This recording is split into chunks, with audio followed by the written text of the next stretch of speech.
Good afternoon, Your Eminence, Reverend clergy, to all the distinguished guests, to my colleague, Congressman Pallone, who's here with us as well. Today we come together once again in remembrance, in reflection, and in solidarity. Nearly 104 years ago, in the waning years of the Ottoman Empire, Turkish authorities began a systemic campaign to exterminate the Armenian population through killings, starvation, forced deportation, and untold brutality. Such intentional, horrific violence targeted towards one people has a name, and one name only, and that name is genocide, the Armenian Genocide. Every April, we come together to call the crimes committed against the Armenian people by its rightful name.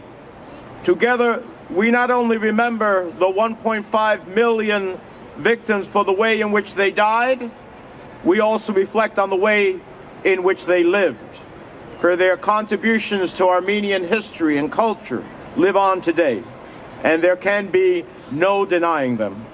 Today we stand in the unshakable support of the truth.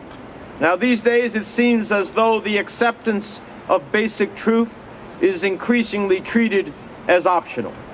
But the Armenian people know this denialism all too well. For years now, the government of Turkey has spent countless millions of dollars on lobbyists willing to trumpet lies and make excuses for the atrocities that its predecessors committed. Portraying the extermination of 1.5 million Armenians as nothing more than the consequence of World War I is a distortion of history at best, and at worst a contrived excuse for an unthinkable crime against humanity. Portraying death by genocide as no different from any other death that occurred at that time is a distortion of history and a callous reaction to human suffering. To this day, the Turkish state continues to undermine the fundamental right of free speech in Turkey and abroad. That is essential for both studying the past and informing the present.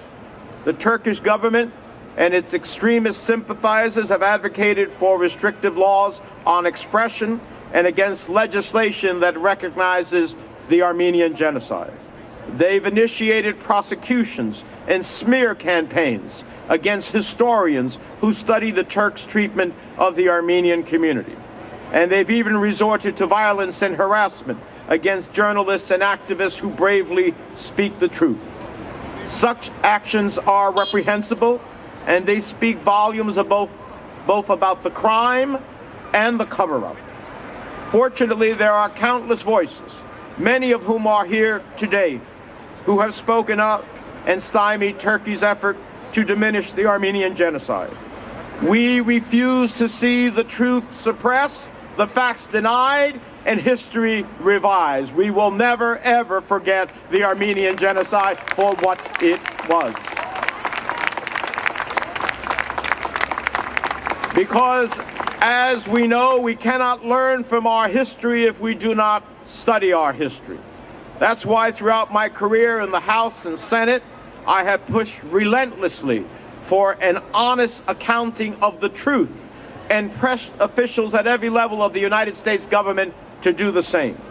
In every session of Congress since 2006, I have introduced resolutions affirming the facts of the Armenian genocide.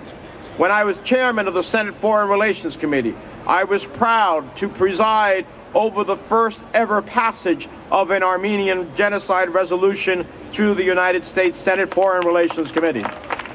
And today,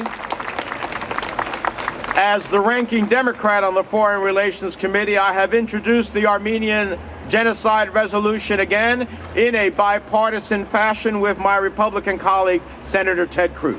All told, we have 15 co-sponsors that we are building upon, including several on the Foreign Relations Committee who share my commitment to its passage.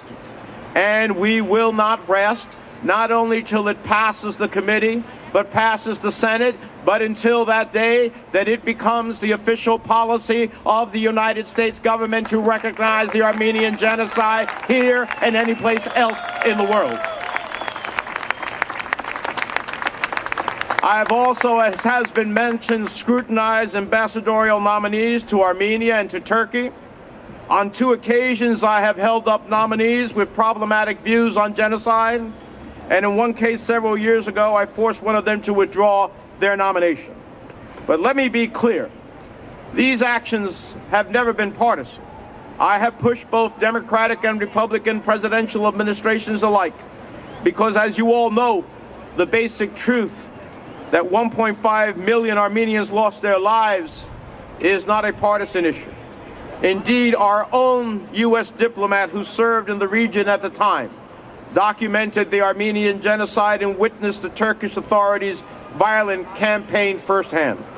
Our ambassador to the Ottoman Empire at the time, Henry Morgenthau, described the Turkish authorities' deportation orders for Armenians as a death warrant to a whole race that the Turks made no particular attempt to conceal.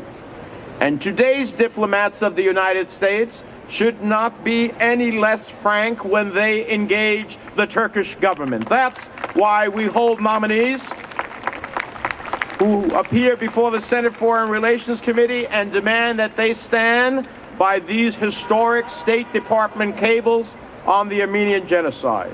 In my book, if they cannot commit themselves to the truth, then they have no business representing the United States of America abroad.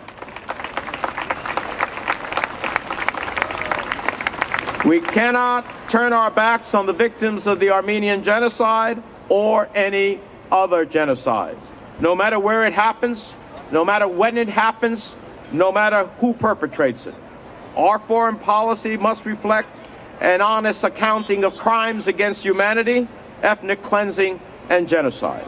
We must commit ourselves to working for the day when the Armenian genocide is recognized by all as an irrefutable fact, and the day in which such evil has no home in this world. Together, we will stand up against those who believe that genocide is a legitimate weapon of war. We'll stand up for fundamental human rights. We'll stand up for the truth.